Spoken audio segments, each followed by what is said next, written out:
Nah, terkait dengan tersangka juga Pak, ini juga berkaitan dengan medsos juga Pak, yang mempengaruhi juga terkait video-video kekerasan dan lain-lain, mutilasi dan lain-lain juga Pak. Ya, tidak hanya satu atau dua bidang pekerjaan tertentu saja ya.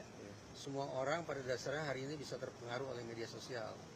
Karena itu dalam psikologi juga ada istilah teori belajar sosial, bahwa manusia itu meniru apa yang dia tonton, apa yang dia dengar, apa yang dia simak, itu bisa mempengaruhi pembentukan perilaku dia, termasuk perilaku jahat.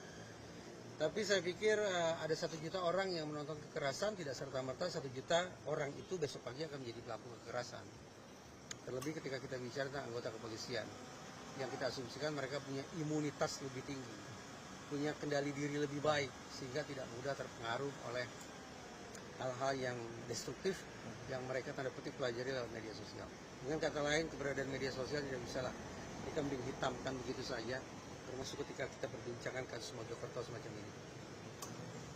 Jadi memang perilaku itu kayaknya ngegampangin melakukan hal serupa atau seperti apa gitu Pak? Ya, saya khawatir bahwa perilaku kita menjadi serba impulsif. Kenapa perilaku impulsif? Ya karena proses berpikirnya juga tidak sanggup untuk jangka panjang. Jadi ada beban persoalan, karena stamina otaknya terlalu sedikit, kebiasaan otaknya untuk bekerja keras juga ternyata menurun, ya akhirnya muncul perilaku-perilaku impulsif.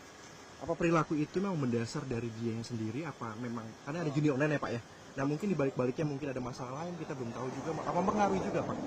Di luar negeri itu dibedakan ya, antara judi untuk kepentingan rekreasi, judi sebagai masalah patologi kelainan jiwa, dan judi sebagai profesi, dan judi sebagai bentuk kejahatan, misalnya untuk cuci uang dan seterusnya. Nah kalau di Indonesia kan pukul rata ya, pokoknya judi itu pidana titik. Nah, saya setuju bahwa terhadap judi kita harus menyikapinya secara hitam putih, yaitu pidana ya atau tidak judi sama sekali. Tetapi adanya kompleksitas seperti yang tadi saya katakan, itu memberikan pemahaman kepada kita bahwa ketika kita melakukan penanganan terhadap individu per individu, target kita tidak hanya menghukum yang bersangkutan, tapi barangkali juga melakukan pembenahan terhadap kehidupan si pelaku. Kalau pelaku-pelaku yang tergolong candu misalnya, tetap harus dihukum, tapi pada saat yang sama harus direhabilitasi agar perilaku candunya juga memudar, dia bisa sembuh dari candu. Tapi kalau kemudian judinya untuk kepentingan kejahatan, ya apa boleh buat? Opsinya cuma satu, tidak usah bicara tentang rehabilitasi, tapi berikan hukuman.